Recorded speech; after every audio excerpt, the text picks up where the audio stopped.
মালয়েশিয়ার প্রধানমন্ত্রী আনোয়ার ইব্রাহিমের পদত্যাগ দাবিতে বিক্ষোভ করেছে হাজারো মানুষ। জীবনযাত্রার ব্যয় বৃদ্ধি ও প্রতিশ্রুত সংস্কার বাস্তবায়নে ব্যর্থতার অভিযোগে শনিবারে বিক্ষোভ হয়। বিক্ষোভে অংশ নেন সাবেক প্রধানমন্ত্রী মাহাথির মোহাম্মদও।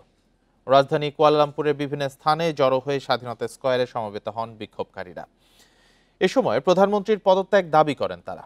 বক্তব্য রাখেন বিরোধী দলের শীর্ষ নেতারা। পুলিশের তথ্য মতে বিক্ষোভে প্রায় 18,000 মানুষ অংশ নিয়েছেন।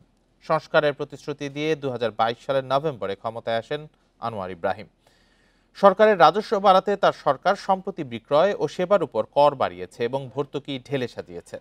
এসব পদক্ষেপের কারণে ভোক্তা পণ্যের দাম আরও বেড়ে যেতে পারে বলে আশঙ্কা অনেকের।